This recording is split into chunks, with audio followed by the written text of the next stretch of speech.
हूं आपके साथ आयुषी श्रीवास्तव। जानेंगे खबर विस्तार से, लेकिन उससे पहले हेडलाइंस।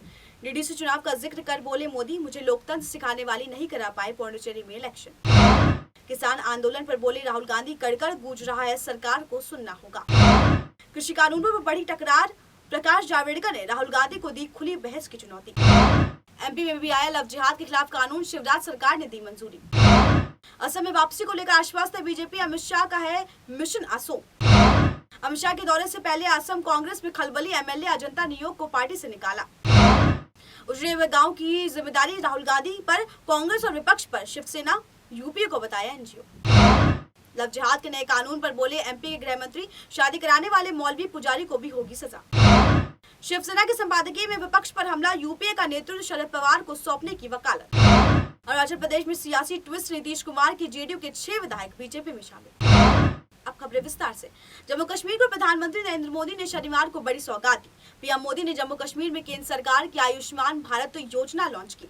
इस मौके पर केंद्रीय गृह मंत्री अमित शाह गुवाहाटी से वीडियो लिंक से जुड़े। वहीं केंद्र शासित प्रदेश के उपराज्यपाल मनोज सिन्हा भी मौजूद रहे। आपको बता दें, लॉन्चिंग के बाद पीएम मोदी ने लाभार्थियों से बात की और कहा कि आज जम्मू कश्मीर के लिए ऐतिहासिक दिन है। आज से जम्मू कश्मीर के लोग आयुष्मान भारत योजना का लाभ उठा सकेंगे। उन्होंने इस मौके पर पूर्व पीएम अटल बिहारी वाजपेयी को याद करते हुए कहा कि जम्मू कश्मीर को बहुत पसंद करते थे वो। उन्होंने कहा कि इंसानियत, जमहूरियत और कश्मीरियत जैसे नारों से हमने उन्हें प्रेरणा दी है। पीएम मोदी ने कहा कि जम्मू कश्मीर प्रशासन ने लोगों का विश्वास मजबूत किया है। यहाँ पारदर्शी चुनाव कराना गर्व की बात है। पीएम मोदी ने आगे कहा कि महात्मा गांधी ने ग्राम स्वराज का नारा दिया था, हमने उनके सपने को पूरा किया है। उन्होंने कहा कि हम जम्मू कश्मीर में सरकार का हिस्सा हैं, लेकिन उन्होंने ये भी कहा कि हमने उस सरकार का साथ छोड़ दिया क्योंकि हम पंचायत राज की संस्थानों को मजबूत करना चाहते हैं। उन्होंने कहा कि हम चाहते हैं कि पंचायत राज संस्थानों के लिए चुनाव हो। हमने जनता के लिए कुर्सी छोड़ी। पीएम मोदी ने आगे कहा कि दिल्ली में कई लोग हैं जो मुझे कोसते हैं, मेरे खिलाफ अभद्र भाषा का इस्तेमाल करते हैं। वो देखें कि जम्मू कश्मीर में सफलतापूर्वक चुनाव हो चुके हैं। जो लोग मुझे लोकतंत्र पर भाषण देते हैं, उन्हें याद रखना चाहिए कि सुप्रीम कोर्ट के आदेश के बाद पुडुचेरी में पंचायत चुनाव नहीं हुए। इस मौके पर गृह मंत्री अमित शाह ने कहा कि जम्मू कश्मीर के हर शख्स को इस योजना का लाभ मिलेगा। हर कश्मीरी इस योजना का लाभ ले पाएंगे। इसके लिए 229 सरकारी अस्पताल और 35 प्राइवेट अस्पताल सूचीबद्ध किए गए हैं। उन्होंने एलजी मनोज सिन्हा को श्रेय देते हुए कहा कि पीएम मोदी हमेशा कहते हैं कि विकास जमीनी स्तर तक पहुंचाया जाना चाहिए। बता दें, हाल ही में हुए डीडीसी चुनावों पर शाह ने कहा कि डीडीसी चुनाव में एक बूंद खून नहीं बहा, शांतिपूर्ण और पारदर्शिता से चुनाव हुआ। शाह ने कहा कि डीडीसी चुनावों के बाद विकास गांव तक, घर तक पहुंचाए जाएंगे। केंद्र सरकार से पैसा अब जम्मू कश्मीर सरकार की जगह जिला विकास परिषद के पास जाएगा, जिससे वो इलाके की विकास का खाका तैयार करके काम करेंगे। उन्होंने कहा कि जम्मू कश्मीर में पहली बार विकास ने रफ्तार पकड़ी है और वो शांति का अनुभव कर रहा है। ये योजना जम्मू कश्मीर के सभी निवासियों को मुफ्त बीमा की सुविधाएं मुहैया कराएगी। इसमें एक परिवार के लिए 5 लाख रुपए का बीमा कवर किया जाएगा। ये योजना प्रधानमंत्री जन आरोग्य योजना के साथ काम करेगी। इस योजना की खासियत यह है कि इसकी सुविधाओं को देश के किसी भी हिस्से में पोर्टेबल किया जा सकता है। जो भी अस्पताल प्रधानमंत्री नरेंद्र मोदी जन आरोग्य योजना के तहत आते हैं, वे सभी अस्पताल इस योजना के तहत भी आएंगे। जम्मू कश्मीर की जनता ऐसी किसी भी अस्पताल में अपना इलाज करवा सकेगी। वहीं लॉन्चिंग से पहले केंद्र शासित प्रदेश जम्मू कश्मीर के उपराज्यपाल मनोज सिन्हा ने कहा कि हम जम्मू कश्मीर के विकास के लिए प्रतिबद्ध हैं और कई योजनाएं चला रहे हैं। जम्मू कश्मीर हिंसा से मुक्त हो चुका है। उपराज्यपाल ने कहा कि पीएम मोदी ने शुक्रवार को किसानों की मदद के लिए किसान सम्मान निधि योजना की अन्य किस्त जारी की है। काफी समय बाद जम्मू कश्मीर में बिना कोई हिंसा के कोई चुनाव हुआ है। एलजी मनोज सिन्हा ने कहा कि 28 दिसंबर को नवनिर्वाचित डीडीसी सदस्य शपथ लेंगे। जम्मू देश का इकलौता शहर है जहां आईआईएम, आईआईटी और आईआईएमसी है। उन्होंने कहा कि 2 एम्स जम्मू कश्मीर को आवंटित किए। अब दूसरी खबर विस्तार से। कांग्रेस सांसद राहुल गांधी ने किसान आंदोलन के बहाने एक बार फिर से केंद्र सरकार पर निशाना साधा है। शनिवार को किसान आंदोलन का समर्थन करते हुए राहुल गांधी ने अपने ट्विटर हैंडल पर एक वीडियो पोस्ट किया। आपको बता दें, वीडियो कैप्शन में लिखा गया कि मिट्टी का कड़कड़ गूंज रहा है, सरकार को सुनना पड़ेगा। इससे पहले कांग्रेस नेता राहुल गांधी ने गुरुवार को कृषि कानून के मसले पर राष्ट्रपति से मुलाकात की थी। उसके बाद उन्होंने केंद्र सरकार पर हमला बोलते हुए कहा था कि इस कानून से किसानों को कोई नुकसान नहीं होने वाला। देश को दिख रहा है कि किसान कानून के खिलाफ है। मैं प्रधानमंत्री से कहना चाहता हूं कि किसान हटेगा नहीं जब तक कानून वापस नहीं लिया जाएगा, तब तक कोई वापस जाएगा नहीं। राहुल गांधी ने इस मौके पर केंद्र की मोदी सरकार पर हमला करते हुए कहा कि भारत में अब लोकतंत्र नहीं रह गया है। अगर आपको लगता है कि की है तो अब बस आपकी कल्पनाओं में रह गया है।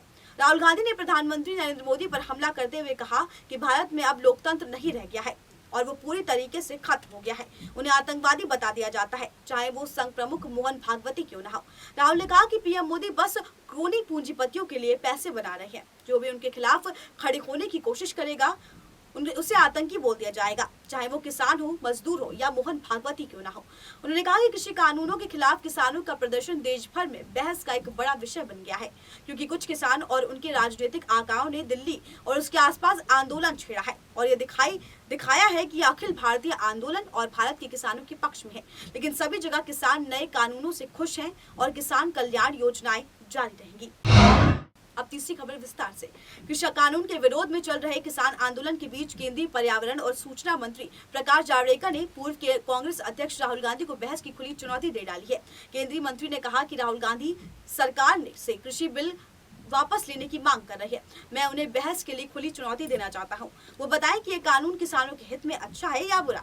केंद्रीय मंत्री प्रकाश जावड़ेकर ने आरोप लगाते हुए कहा कि हाल ही में पारित 3 कृषि कानूनों का विरोध कर रहे कुछ किसानों को उनके राजनीतिक आकाओं ने गुमराह किया है और वो चीजों को ऐसे पेश कर रहे हैं जैसे किसान उनके साथ है। कृषि कानूनों के विरोध को लेकर कांग्रेस नेता राहुल गांधी पर निशाना साधते हुए जावड़ेकर ने कहा कि वो पखवाड़े में एक बार ही तो लोगों के सामने आते हैं। उन्होंने कहा कि कृषि कानूनों के खिलाफ किसानों का प्रदर्शन देश भर में बहस का एक बड़ा विषय बनता जा रहा है, क्योंकि कुछ किसान और उनके राजनीतिक आकाओं ने दिल्ली और उसके आसपास आंदोलन छेड़ दिया है और ये दिखाया है कि अखिल भारतीय आंदोलन और भारत के किसानों के पक्ष में है। लेकिन सभी जगह किसान नए कानून से खुश है और किसान कल्याण योजनाएं जारी रहेगी। भारतीय जनता पार्टी की तमिलनाडु इकाई द्वारा आयोजित एक सभा में किसानों को संबोधित करते हुए जावड़ेकर ने दावा किया कि पंजाब के किसानों को पिछले यूपीए शासन की तुलना में एनडीए के शासनकाल में हर साल न्यूनतम समर्थन मूल्य के रूप में दोगुनी धनराशि मिली है। उनकी आय पहले से दोगुनी हुई है और वो इसे महसूस भी कर रहे हैं। इस पर भी वे आंदोलन कर रहे हैं क्योंकि वे गुमराह किए जा रहे हैं। अब चौथी खबर विस्तार से। मध्य प्रदेश में लव जिहाद विरोध विधेयक धर्म स्वतंत्रता विधेयक 2020 को कैबिनेट की मंजूरी मिल गई है। नए कानून में कुल 19 प्रावधान है, जिसके तहत अगर धन परिवर्तन के मामले में पीड़ित पक्ष के परिजन शिकायत करते हैं तो पुलिस उनके खिलाफ कार्रवाई करेगी। अगर किसी शख्स पर नाबालिग, अनुसूचित जाति, जनजाति की बेटियों को बहला फुसलाकर शादी करने का दोष सिद्ध होता है तो उसे 2 साल से 10 साल तक की सजा सुनाई जाएगी। अगर कोई शख्स धनराशि और संपत्ति के लालच में धर्म छिपाकर शादी करता है तो उसकी शादी शून्य मानी जाएगी। वही आपको बता दें कि मध्य प्रदेश के मुख्यमंत्री शिवराज सिंह चौहान ने कहा कि प्रदेश में बलपूर्वक धर्म परिवर्तन कराने की अनुमति नहीं दी जाएगी।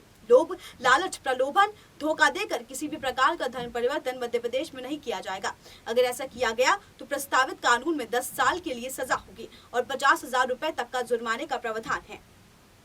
किसी को दबाकर प्रलोभन देकर अंधेरे में रखकर धर्मांतर करवाना मध्य प्रदेश में नहीं चलेगा। ऐसे कई मामले आ चुके हैं जब नाबालिग का धर्म परिवर्तन और विवाह कराने के मामले में सामने आ चुके हैं। मध्य प्रदेश के गृह मंत्री नरोत्तम मिश्रा ने कहा कि हमने अपने प्रदेश में देश का सबसे कठोर कानून बनाया है।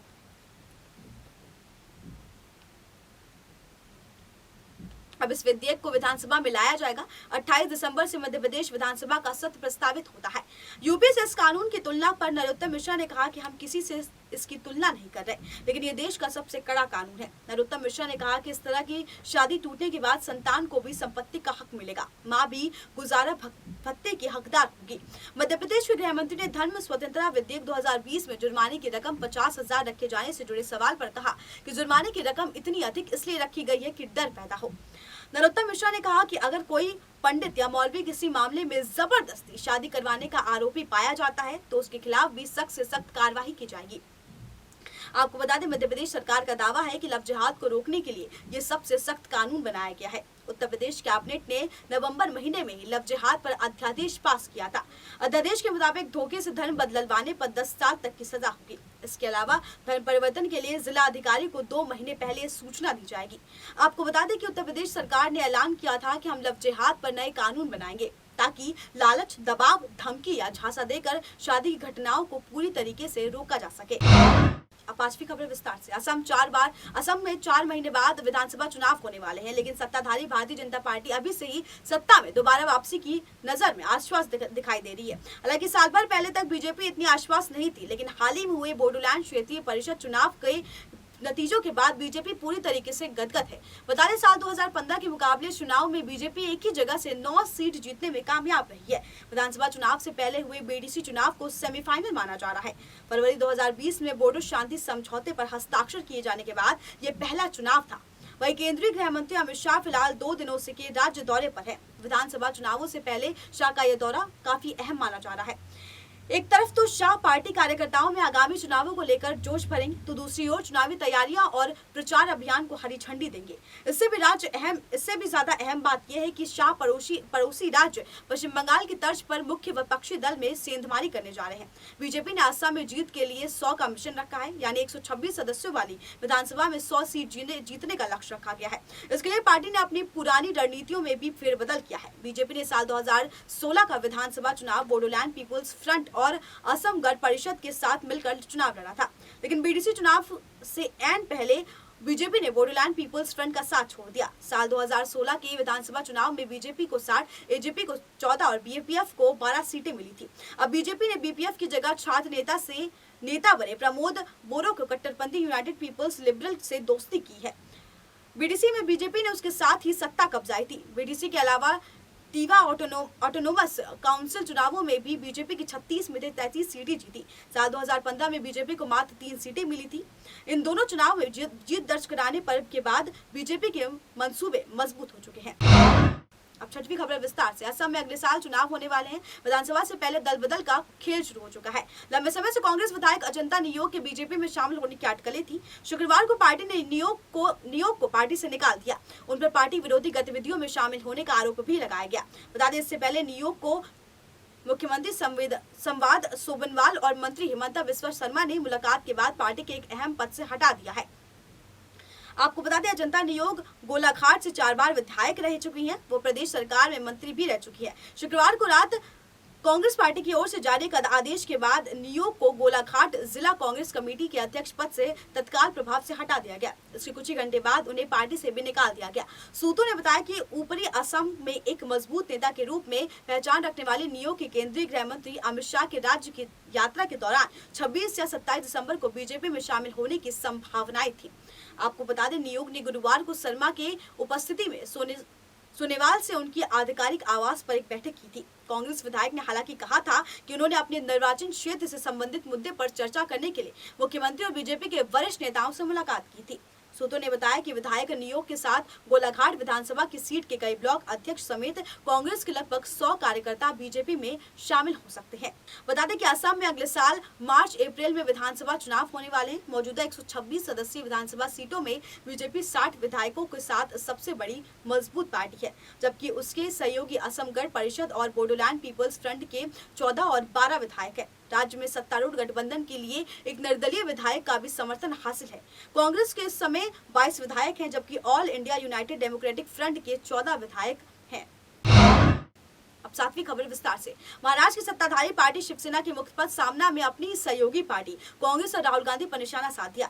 इस संपादकीय में देश के विपक्षी दलों को कमजोर और बिखरा हुआ बताया गया। सामना के संपादकीय में लिखा गया कि लोकतंत्र के अधोपतन के लिए विपक्षी दल ही जिम्मेदार है, उन्हें आत्मचिंतन की आवश्यकता है। साथ ही लिखा कि विपक्षी दलों को अभी एक सर्वमान्य नेता चाहिए, लेकिन इस मामले में वो दिवालिया हो चुके हैं। इस संपादकीय में खासकर के कांग्रेस के गांधी परिवार को निशाना बनाया गया। आपको बता दें उसमें लिखा गया कि बीते 5 वर्षों में सरकार ने किसी भी आंदोलन को लेकर गंभीरता ही नहीं दिखाई है, क्योंकि सरकार के मन में विपक्षी दलों का कोई अस्तित्व नहीं बचा है। यही उनकी दुर्दशा है। शिवसेना ने कांग्रेस वर्किंग कमेटी के नेताओं को इस विषय पर चर्चा करने की सलाह दी है। उनके सर्वोच्च नेता को घोषित तौर पर अपमानित करने की हिम्मत सत्ताधारी क्यों दिखाते रहते हैं, इस पर उन्होंने सवाल भी किया। शिवसेना ने कांग्रेस को सरकार पर टूट पड़ने में कमजोर करार देते हुए कहा कि कांग्रेस सहित सभी विपक्षी दल किसान आंदोलन को धार नहीं बना पाए। साथ ही पश्चिम बंगाल में कानून व्यवस्था बिगाड़ने के लिए भाजपा को ही पूरी तरीके से जिम्मेदार ठहराया गया। उनसे पूछा गया कि कांग्रेस का नेतृत्व अब कौन करेगा। साथ ही उसने कांग्रेस को भी ये भी याद दिलाया कि उसके पास अमित शाह जैसे कोई चाणक्य नहीं है। बिहार में कांग्रेस की हार की चर्चा करते हुए सामना के संपादकीय में कहा गया कि राहुल गांधी की मेहनत में कमी जरूर है। मायावती, अखिलेश यादव, जगन रेड्डी, नवीन पटनायक, केसीआर, ममता बनर्जी, उद्धव ठाकरे, प्रकाश सिंह बादल और कुमार स्वामी जैसे नेताओं की पार्टियों को शिवसेना में लाने की बात कही गई है। शिवसेना ने विपक्षी दलों की हालत की तुलना उजड़े हुए गांव की जमींदार से की है। साथ ही विपक्ष को मरा हुआ बताया है। अब 8वीं खबर विस्तार से। मध्य प्रदेश में भी लव जिहाद को लेकर कानून बन गया है। मध्य प्रदेश में से शिवराज कैबिनेट ने मंजूरी दे दी है। मध्य प्रदेश के नए कानून में 19 प्रावधान है। नए कानून को लेकर गृह मंत्री नरोत्तम मिश्रा ने बातचीत करते हुए कहा कि हमने मध्य प्रदेश में देश का सबसे बड़ा कानून बनाया है। उन्होंने कहा कि धर्म परिवर्तन करा के जो मौलाना, मौलवी या पुजारी शादी कराएंगे वे सभी सजा के हकदार होंगे। नरोत्तम मिश्रा ने कहा कि इस कानून में 10 साल तक की सजा का प्रावधान है। इस तरह की शादियों को प्रोत्साहित करने वाले संगठन का रजिस्ट्रेशन निरस्त किया जाएगा। पंडित, पुजारी और मौलवी के दोषी पाए जाने के पर उनके लिए भी सजा का प्रावधान है। उन्होंने कहा कि जबरदस्ती कराई गई इस तरह की शादी शून्य मानी जाएगी। इस तरह की शादी के शून्य घोषित हो जाने के बावजूद मां और उसकी संतान को भी और उसकी यदि कोई संतान होगी तो उसे भी पैतृक संपत्ति के हकदार माना जाएगा। मध्य प्रदेश के गृह मंत्री ने कहा कि इस तरह के मामले की जांच थानेदार या उसके ऊपर के रैंक का अधिकारी करेगा। धर्म स्वतंत्रता विधेयक 2020 में जुर्माने की रकम के 3 स्लैब 25 और 50,000 1 लाख रुपए जुर्माने का प्रावधान किया गया है।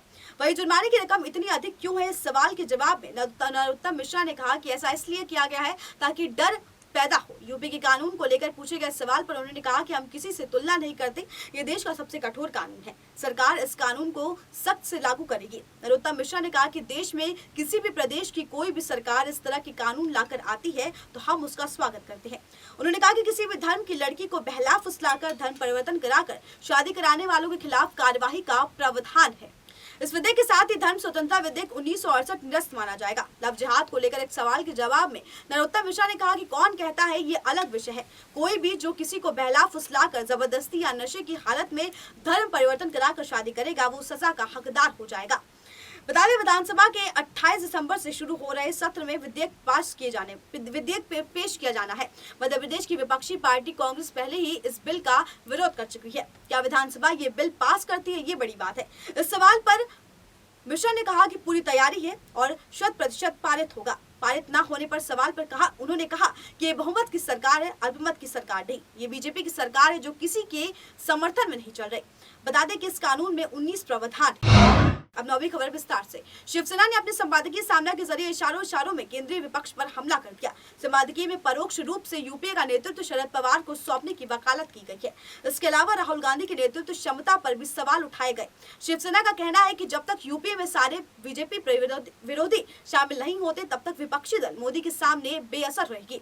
शिवसेना ने कहा कि प्रियंका गांधी को दिल्ली की सड़क पर हिरासत में लिया जाता है, राहुल गांधी का मजाक उड़ाया जाता है और महाराष्ट्र सरकार को काम करने नहीं दिया जा रहा। ये लोकतंत्र के खिलाफ है। सामना में लिखा गया है कि दिल्ली की सीमा पर किसानों का आंदोलन शुरू हो गया है। आंदोलन को लेकर सत्ता में बैठे लोगों की बेफिक्री दिख रही है। इस बेफिक्री का कारण यह है कि देश का कमजोर विपक्ष, केंद्र में मौजूद विपक्ष बेजान हो चुका है। हालिया विपक्षों की अवस्था बंजरगांव की मुखिया के पद का संभाले जैसी है। इसलिए महीने भर से दिल्ली की सीमा पर बैठे किसान की सुध लेने वाला कोई नहीं है। लिहाजा बंजरगांव की हालत सुधारनी होगी। इसके लिए प्रधानमंत्री मोदी या गृह मंत्री अमित शाह जिम्मेदार नहीं है। इसकी जिम्मेदारी विपक्ष के साथ है।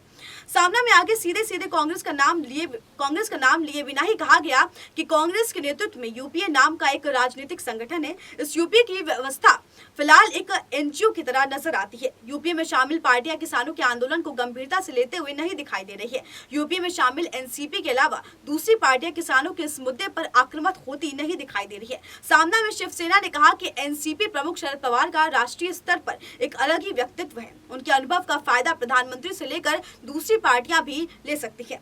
पश्चिम बंगाल में ममता बनर्जी अकेले पड़ गई है। केंद्र सरकार सत्ता के जोर पर ममता की पार्टी तोड़ने का प्रयास कर रही है। ऐसे वक्त में तमाम विरोधी दल ने ममता बनर्जी के पीछे मजबूती से खड़े रहने की जरूरत है। लेकिन इस कठिन दौर में भी ममता बनर्जी केवल एनसीपी प्रमुख शरद पवार से बात होने की खबर है और अब शरद पवार पश्चिम बंगाल जा रहे हैं। ये काम कांग्रेस के नेतृत्व में करने की जरूरत थी। आज कांग्रेस की स्थिति ऐसी पार्टी की है जिसकी पास पूर्णकालिका अध्यक्ष नहीं है। सामने में आगे कहा गया कि राहुल गांधी व्यक्तिगत तौर पर भले ही जोरदार संघर्ष कर रहे हैं, लेकिन कहीं ना कहीं उनके अंदर कमी है। तब कांग्रेस, शिवसेना, अकाली दल, बीएसपी, समाजवादी पार्टी, जगन मोहन रेड्डी, नवीन पटनायक, कुमार स्वामी की पार्टी, चंद्रशेखर राव, नवीन पटनायक की पार्टी और नेता बीजेपी के विरोधी हैं। लेकिन कांग्रेस के नेतृत्व में जो यूपीए है उसमें ये लोग शामिल नहीं हुए। ऐसे में बीजेपी विरोधी इन पार्टियों का यूपीए में शामिल होना बिना विपक्ष का बाढ़ सरकार पर नहीं चलने वाला। अब 10वीं खबर विस्तार से। अरुणाचल प्रदेश में जनता दल यूनाइटेड के साथ में 6 से विधायक के भाजपा में शामिल होने से राज्य में सियासी ट्विस्ट आ गया है। राज्य विधानसभा की ओर से जारी बुलेटिन के अनुसार पीपल्स पार्टी ऑफ अरुणाचल के लिकाबली निर्वाचन क्षेत्र से विधायक कर दो निर्योग भी बीजेपी में शामिल हो गए हैं। आपको बता दें, बिहार में जेडीयू और बीजेपी सहयोगी और अन्य सहयोगियों के साथ मिलकर हाल ही में हुए विधानसभा चुनाव में जीत दर्ज की थी। अरुणाचल में हुए पंचायत और नगर निगम चुनाव के रिजल्ट भी आने वाले हैं।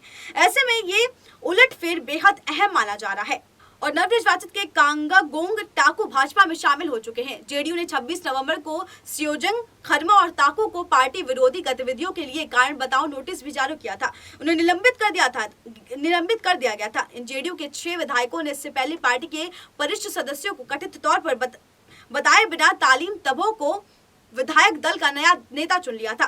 पीपीए विधायक को भी क्षेत्रीय पार्टी ने इस महीने की शुरुआत में निलंबित कर दिया था। अरुणाचल प्रदेश के प्रदेश भाजपा अध्यक्ष बीआर वादे ने कहा कि हमने पार्टी में शामिल होने के उनके पत्र को स्वीकार कर लिया है। 2019 के विधानसभा चुनाव में नीतीश कुमार की जेडीयू 15 सीटों पर चुनाव लड़ी थी और 7 सीटों पर जीत दर्ज कर सभी सियासी पंडितों को चौंका दिया गया था। बीजेपी के बाद जेडीयू अरुणाचल में दूसरी बार सबसे बड़ी पार्टी बनकर सामने आई थी। ताजा सियासी उलटफेर के बाद 60 सदस्यीय विधानसभा में अरुणाचल में बीजेपी के 48 विधायक चुने गए हैं। वहीं जेडीयू के पास अब केवल 1 विधायक बच गए हैं। कांग्रेस और एनसीपी के पास 4-4 विधायक हैं। खबरों के विस्तार में इतना ही। आप देखते रहिए SPN9 न्यूज।